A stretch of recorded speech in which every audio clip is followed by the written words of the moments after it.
Monseigneur, bonjour. Bonjour. Monseigneur, ce week-end, vous serez à Tigerie pour l'Assemblée générale du Renouveau, puisque au sein, de la Conférence des évêques de France, vous êtes membre du Conseil épiscopal pour les mouvements et associations de fidèles, plus spécifiquement chargé de l'accompagnement du Renouveau. Et puis, vous reviendrez en Charente, puisqu'une récollection pour tous les prêtres et diacres se tiendra dimanche et jusqu'à mardi à Maumont, avant le Conseil presbytéral et la rencontre du conseil pastoral diocésain prévue mardi. Et puis cette semaine, c'est aussi le radiodon pour Radio RCF Charente, comme pour toutes les RCF de France. Évidemment, vous nous direz un mot sur l'intérêt de soutenir cette radio, j'espère. Alors, Monseigneur, l'Assemblée générale du Renouveau à Tigerie, vous n'y faites pas qu'un acte de présence. Ah bien sûr que non, non. Donc c'est ma mission en tant qu'évêque au sein de la Conférence des évêques de France, avec Thierry Scherer, qui est l'évêque de Laval. Nous accompagnons particulièrement donc le Renouveau au sein de ce conseil pour les mouvements et associations de fidèles. Donc il y a beaucoup de rencontres dans l'année, enfin quelques-unes, et il y a une assemblée générale qui réunit les groupes de prière du Renouveau ainsi que les communautés nouvelles. Alors, on peut dire quand même que c'est intéressant, à Rome a lieu une réforme de beaucoup de structures, et en particulier aussi le pape a demandé que soit rassemblé tout ce qui concerne le renouveau dans une seule instance qui va s'appeler Charis, C-H-A-R-I-S, Charis, qui naîtra à Pentecôte 2019. Et donc on prépare un peu cette naissance de Charis, pour ajuster aussi nos structures nationales. Il semble que la France ait un petit peu d'avance, parce que déjà nous travaillons beaucoup ensemble entre groupes de prière et communautés nouvelles.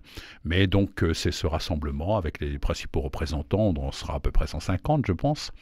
Et l'idée c'est vraiment d'entendre ce que le pape nous dit. À la fois cette grâce du renouveau doit être partagée avec toute l'Église. Donc il y a une structure romaine, universelle, et puis dans chaque conférence nationale, il y a ces applications. Donc c'est un bon moment fraternel, à la fois de prière, d'échange, d'enseignement, et puis d'expérience aussi, car on voit bien qu'il y a des nouvelles réalités qui naissent. Donc je crois qu'il faut être très attentif au sein même du renouveau, comme dans beaucoup de choses.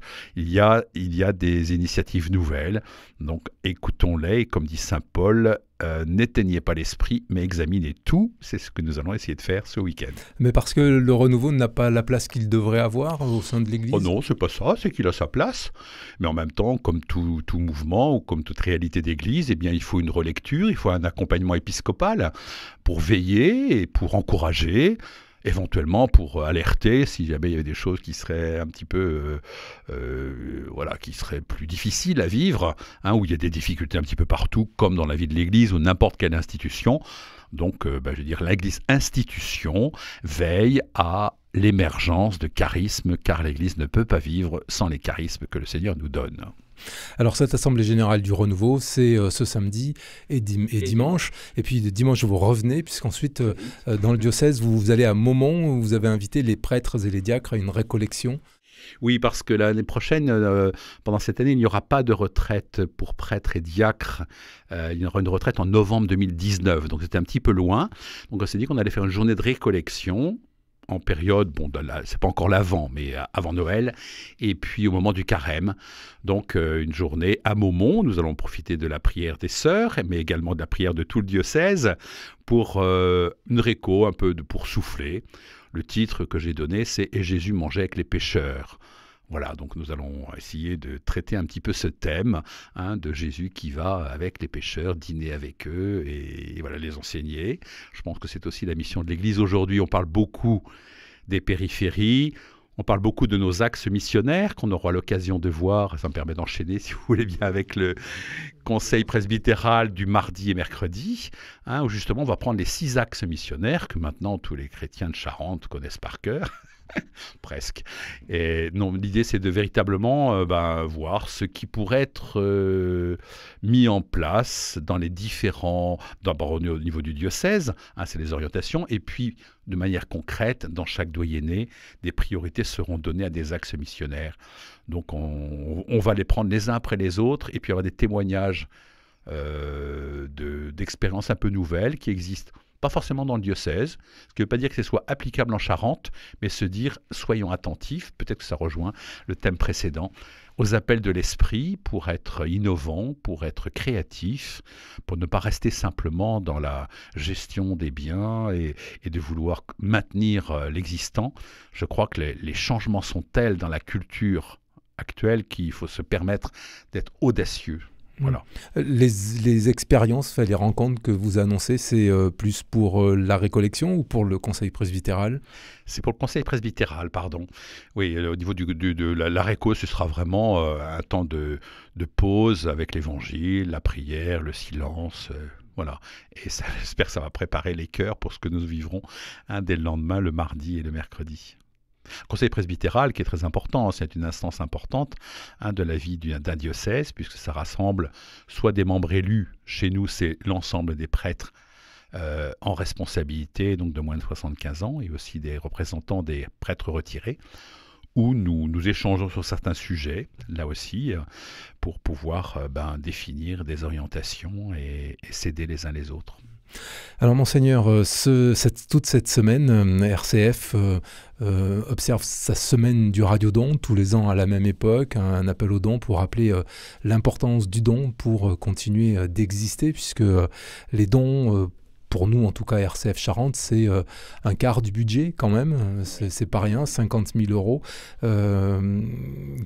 Et des dons qu'il faut sans cesse nourrir et qu'il faut appeler régulièrement.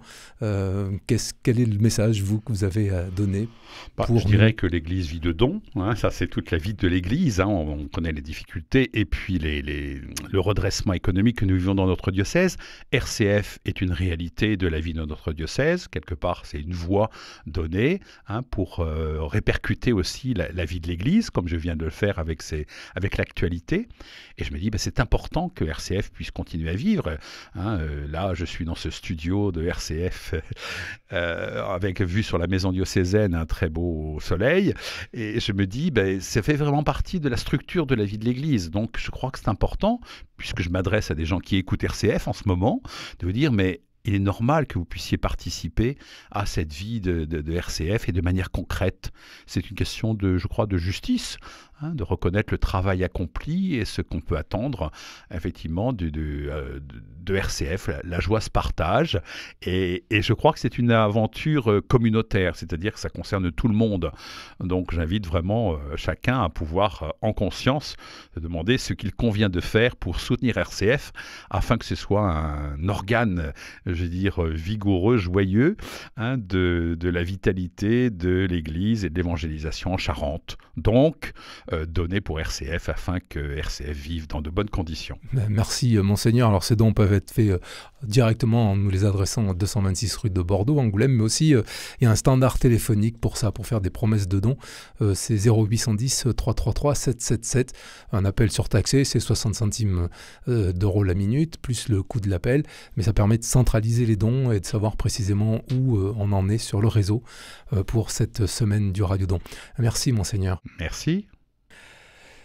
Monseigneur, pour cette deuxième partie de Parole à notre évêque, nous recevons des membres de la pastorale de la santé. Il y a le docteur Alain Brigand, qui est responsable diocésain des aumôneries d'établissements de santé, Bruno Lemaire, qui est responsable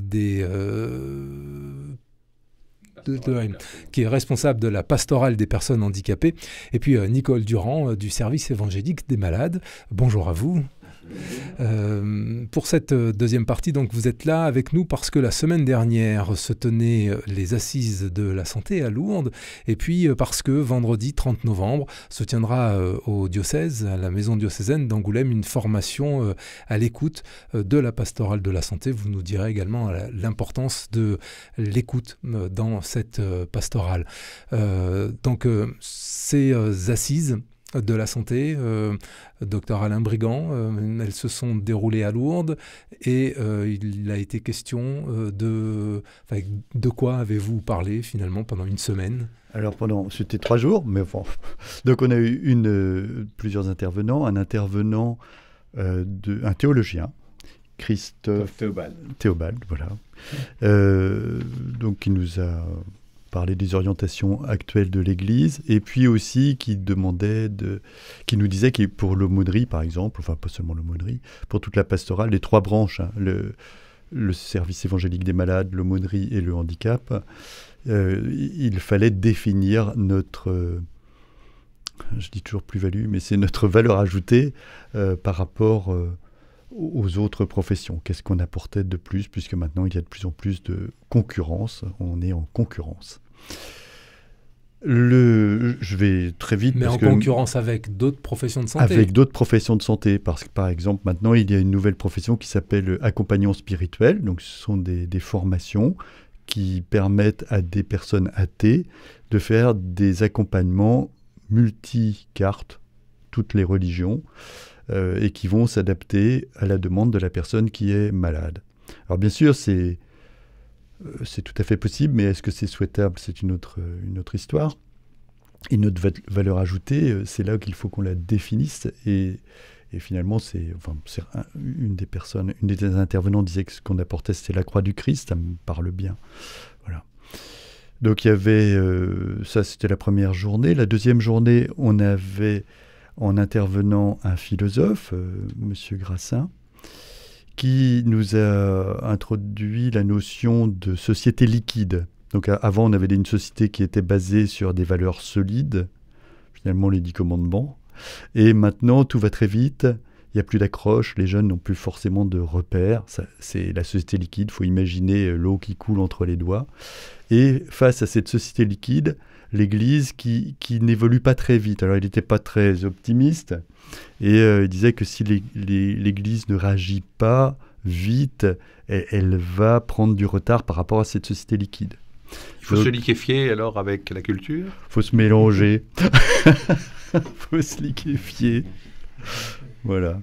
Mais bon, il y avait une notion il y a eu plusieurs notions. Donc il fallait qu'on évolue vers les systèmes qualité actuels comme dans l'entreprise, faire du retour sur ce qu'on a fait dans l'année précédente pour pouvoir le traiter et l'améliorer, profiter de ces retours pour faire de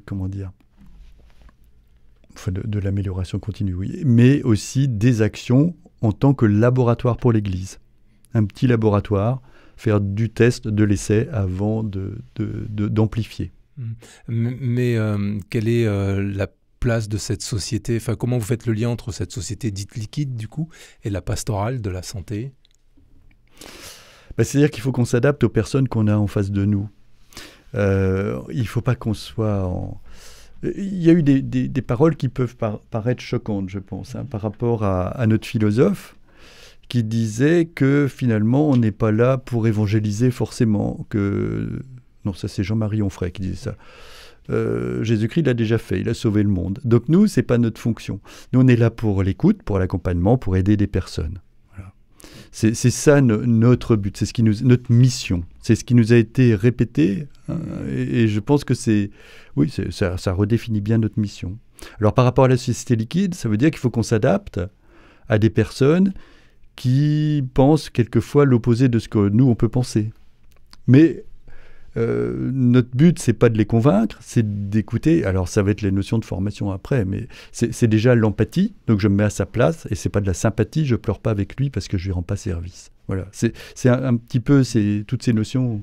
Je pense que quand même, dans une société liquide, il me semble que l'Église n'est pas autre que les autres. Nous sommes bien dans la culture. Donc il y a aussi cette instabilité. C'est liquide, donc ça court partout. Et je crois que c'est un constat, et avant c'est pas une condamnation, car c'est une opportunité également. Saisir cette opportunité pour ajuster notre vie, notre message, également nos structures, à ce qui est en train de se passer sous nos yeux. C'est un peu ça. Et donc la pastorale santé, parce que vous avez été envoyé par le diocèse pour nous représenter, je pense que tous les diocèses étaient représentés là, à Lourdes. Oui, pratiquement tous les diocèses. Il en y avait 6 qui ne pouvaient pas, mais autrement... Oui. Et donc se dire, on essaye de prendre ensemble, cette appréciation aussi de spécialistes ou de ceux qui réfléchissent sur ces sujets pour ajuster notre pastorale. On le voit bien dans tous les domaines, on ne peut plus agir aujourd'hui comme on le faisait il y a 30 ans, parce que ça ne marcherait pas, quoi. Voilà, c'était ça. Et pour finir sur... après, il faudra laisser parler les choses. Donc, l'idée, c'était aussi qu'il faut s'adapter à l'évolution de l'hôpital, par exemple. À l'hôpital, on ne reste plus, c'est de l'hospitalisation à domicile. Or, nos structures, pour l'instant, ne sont pas étudiées pour ça. Un aumônier, il est attaché à un hôpital, il n'a pas le droit d'en sortir. Donc, il faut qu'on invente des nouvelles structures ou une nouvelle structuration pour pouvoir aller au domicile. Et ça existe à Lille. Donc, ce qu'on nous a proposé aussi, c'est le travail en équipe. Il y avait un quatuor de trombone. Ouais, c'était donc qui était là pour une formation finalement managériale. C'est comment on travaille ensemble et quelle est la plus-value d'une équipe. Et c'était très intéressant parce qu'on s'aperçoit effectivement Lille a fait quelque chose pour la HAD. Pourquoi ne pas en faire profiter tous les diocèses si ça marche? Voilà. C'est un laboratoire dans le laboratoire. Alors, et vous, Bruno Le Maire, en tant que responsable de la pastorale des personnes handicapées, que retirez-vous de ces assises? Parce que l'accompagnement est différent là. Hein. C'est une très très très belle expérience d'église. Hein. Par rapport à ce qu'il vient de dire, deux termes qui me viennent, c'est savoir être humble et audacieux. C'était deux aspects qui ont été soulevés à Lourdes. Oui, cette nécessité d'être créatif, de réinventer et d'élargir nos lieux d'action. Alors pour la pastorale des personnes en situation de handicap, nous, il y a le thème principal, l'urgence, c'est l'inclusion, que les personnes en situation de handicap aient toute leur place et fassent bouger aussi les rangs pour que dans nos communautés, dans la société, dans l'Église, elles puissent s'épanouir, elles puissent vivre pleinement. Enfin, et on a fait l'expérience, et on va peut-être encore, on en fera encore l'expérience, peut-être on organise une grande journée le 30 mars, mais qu'elles nous enseignent et qu'elles sont vraiment un trésor pour nous. Enfin, ça a été l'occasion, oui, à Lourdes, de se retrouver justement aussi en branche, c'est-à-dire ceux du SEM entre eux, ceux de la pastorale des personnes handicapées entre eux, ceux des aumôniers plutôt entre eux, ceux les responsables du service santé aussi entre eux. Voilà. Et donc en branche, ça a été très intéressant de se retrouver aussi en interrégion, de pouvoir se donner des idées pour voir comment Un message aussi très important qui a été dit, c'est qu'on pense beaucoup aux personnes que l'on va visiter. C'est aussi urgent d'avoir des liens forts avec nos partenaires, avec les institutions, et c'est d'un des axes, nous, de notre... C'est-à-dire, quand vous parlez d'institutions, vous parlez de corps des directeurs médical. d'établissement, des corps médicaux, et d'élargir aussi notre regard à tout ce qui est paramédical aussi dans la pastorale de la santé. De ne pas les oublier, hein, les kinés, les ostéopathes, etc. Là, tous les corps qui sont au service, de la santé, mais qui peut être du bien-être aussi. Hein, voir aussi la santé au niveau du bien-être. Oui, la santé au niveau du bien-être. Ça veut dire, Scalin s'occupe donc des aumôneries et des hôpitaux, Bruno aussi des personnes handicapées. Alors, on utilise un sigle qui n'est peut-être pas forcément audible par tous, SEM, Service évangélique des malades. Alors, je crois que c'est vraiment ce service qui permet, entre autres, d'aller porter la communion, par exemple, le dimanche, mais que les chrétiens se sentent aussi attentifs à aller visiter, à rendre service aussi à ceux qui sont à domicile, malades. Et je crois que c'est un service très important quand on retrouve vraiment cette proximité et ce domicile dont il est question à la fois alors c'est là où Nicole représente un peu le SEM, Service évangélique des malades. J'avais envie de lui demander qu'est-ce qu'elle avait retenu de ce climat de Lourdes. Il faut que vous attrapiez le micro là d'ailleurs, voilà.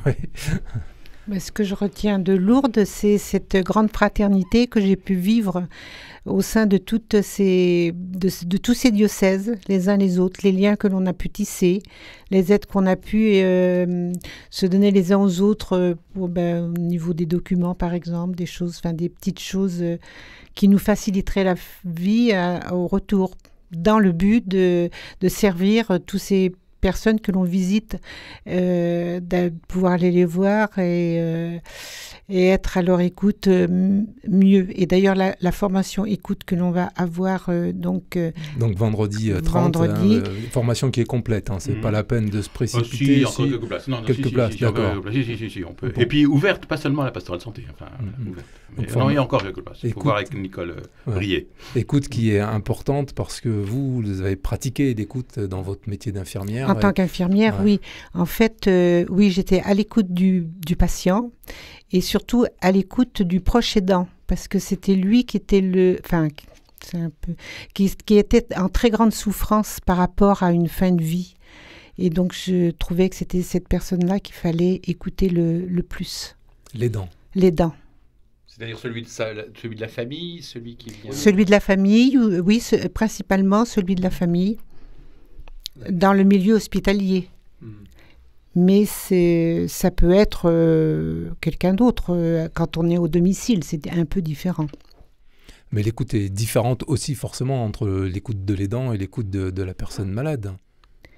Ben, c'est différent, oui, mais il faut le laisser verbaliser en fait ses souffrances pour qu'il se les approprie, qu'il comprenne pourquoi, pour mieux l'aider à vivre la situation qui va se passer, qui va fatalement se passer. Et puis il y a aussi cet accompagnement aussi après le décès de la personne en fin de vie. On ne lâche pas les personnes comme ça, qu'on continue à aller les voir. Donc c'est le travail aussi la mission du SEM. Du service évangélique des malades, toujours on précise, non mais cette formation de vendredi prochain, le 30, elle porte sur quoi précisément? L'aidant, l'aider ou sur l'écoute en général? Je ne connais pas le contenu. C'est une formation qui a eu lieu chaque année depuis longtemps et qui est ouverte, qui maintenant... C'est une journée, et il y en aura une autre en mars prochain, et que ce sont 2 journées séparées, mais c'est bien de vivre les 2 journées aussi. Voilà. Alors, j'ai vu l'ordre du jour. Donc j'ai vu qu'il y avait... j'ai reçu par mail, j'ai vu ça hier. Donc il y a la méthode, comment on écoute, empathie, sympathie, ce qu'on disait tout à l'heure, la reformulation. Et puis donc c'est une empathie bienveillante. Et puis on nous fait aussi la pyramide de Maslow, donc la pyramide des besoins, avec tous les besoins rudimentaires en bas, manger, boire, dormir, jusque tout en haut, quand on a tout assouvi de tous ces besoins, qu'ils soient sociaux, travail, tout va bien dans la vie, jusqu'à le spirituel, qui est tout en haut de cette pyramide de Maslow. Voilà, donc ça on va travailler là-dessus aussi, c'est pour nous montrer quelles sont les bases de l'humain, quels sont ses besoins et à quoi on va répondre dans le dialogue et dans l'écoute. C'est ça aussi l'écoute, et puis savoir s'effacer, savoir se mettre à la place, mais s'effacer, ne pas s'imposer. Voilà. Monseigneur. Oui, j'allais dire qu'il est évident que tous ceux qui participent à la pastorale santé, que ce soit avec des personnes handicapées, malades, hospitalisées ou à domicile, doivent avoir cette volonté d'améliorer leur écoute, parce que même si on a l'impression qu'on sait écouter, on se rend compte qu'on a toujours besoin de progresser. Donc quelque part, c'est proposé par la pastorale santé, c'est très bien, et en même temps, c'est valable un peu pour tous. Je crois que dans une vie de paroisse, par exemple, que de AP, que des gens qui font de la catéchèse, que de l'accueil pour des demandes de baptême, de mariage, il faut vraiment être à l'écoute des personnes. Et ça, c'est une formation, je crois, de base qu'on peut souhaiter vraiment pour tous. Nous avons besoin de progresser, moi aussi, en termes d'écoute, et je crois que c'est un travail, et ça s'apprend.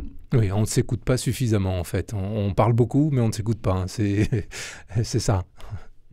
Et dans le milieu médical, c'est important d'être attentif à ce qui est dit et pas forcément d'avoir de l'empathie, comme vous disiez tout à l'heure, ou rester fataliste. Empathie bienveillante. C'est de la bienveillance aussi. Nicole Durand, vous vouliez rajouter un mot? Moi, je crois que c'est la plainte aussi qui s'élève d'un lit de malade. Enfin, moi, puisque j'avais travaillé comme médecin aussi, je me dis, j'avais travaillé là-dessus sur justement la formulation qui peut être codée également. Hein, quelqu'un qui est en colère dans son lit, il faut interpréter la colère comme étant un message, une demande d'aide, et pas simplement, un affect. Enfin, c'est là où c'est vraiment très important. Et je pense que de ce point de vue-là, comme disait Bruno, de la même manière que les personnes handicapées sont des enseignants pour la vie ordinaire, je crois aussi que nos frères malades nous apprennent et doivent tirer de nous-mêmes le meilleur. Donc, il y a cette volonté de nous améliorer dans notre présence auprès des souffrants.